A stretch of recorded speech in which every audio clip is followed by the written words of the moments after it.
تشبه اليوم الشباب الصبي في الشهر بعناية ربانية، فقام على قدميه في 3 ومشى في 5 وخويت في 9 من الشهور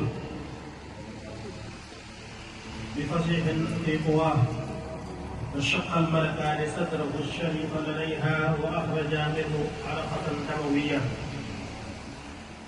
وأزالا منه حظ الشيطان وبالثلج خزلاه، وملأه حكمة ومعاني إيمانية، ثم خطاه بخاتم النبوة قدماه، ووزناه فرجها ب1000 من أمته أمة الخيرية، ونشأ صلى الله عليه وسلم على أكمل الأوصاف من حال سباه، ثم ردته إلى أمه وهي به غير سخية، حذرا من أن يصاب بمصاب حادث تخشاه. ووفدت عليه حليمة في أيام خديجة السيد المرضية،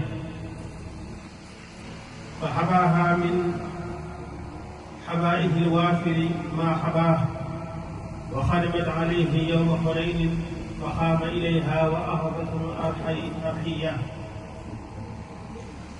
وبسط لها من ردائه الشريف بساط برقه ونداه، والصحيح أنها أسلمت مع زوجها والبنين والذرية.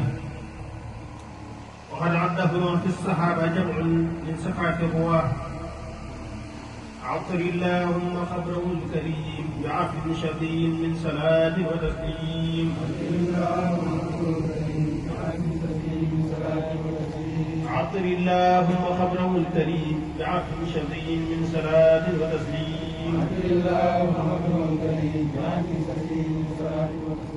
عطر اللهم خبره الكريم بعفو شديد من صلاة وتسليم.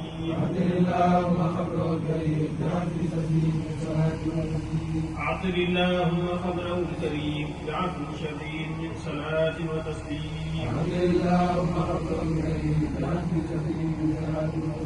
عطر اللهم خبره الكريم بعفو شديد من صلاة وتسليم.